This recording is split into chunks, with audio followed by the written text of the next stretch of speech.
Hey everybody, this is TJR. If this is your first time here, welcome to the channel. If not, welcome back.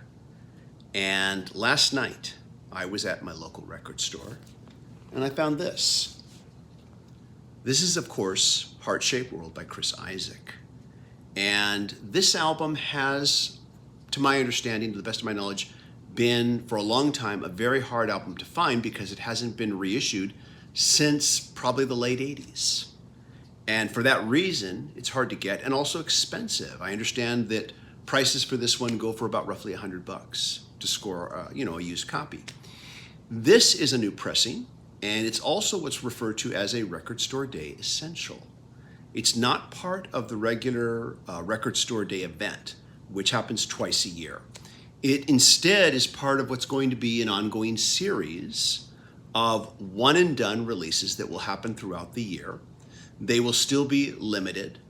They will only be available to the independent record stores. They will not be available to Amazon or any big box stores like Target or Walmart or Best Buy, just the local independent stores. And this is something that I have to admit, I like this idea of doing this, especially with a situation like this where you have a release that has previously been very hard to get. Making it available again like this. Of course, once again, these are limited, so you do want to, get your copies when they're released. Apparently, while some retailers, of course, will have these in their store, technically speaking, it's already sold out. There's no more copies being made. And but you can still check your local retailer. Mine had quite a few copies left. That was at Porta Sound Records in Tustin, and at any rate, though, I know that a lot of people have complained about Record Store Day for different reasons. And I kind of wondered if maybe doing this, putting out records, staggering the releases throughout the year, isn't in some ways better.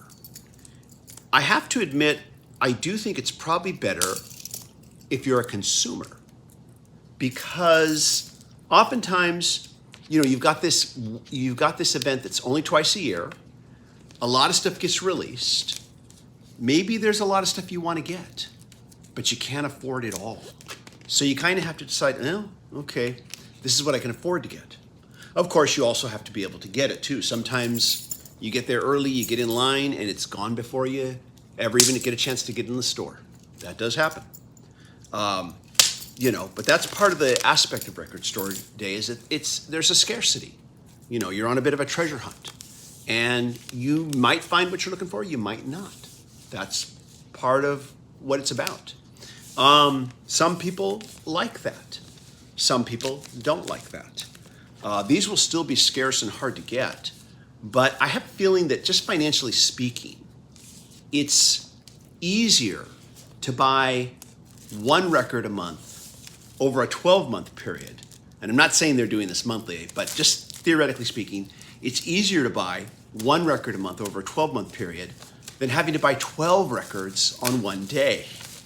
Especially since, these are, records are more expensive than CDs, and Record Store Day releases being limited, they're more expensive.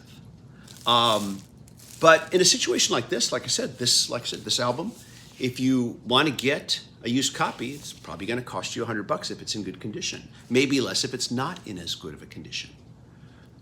So I think this is a good idea just by itself. I like this idea, as long as they, keep doing like they're doing with this one here.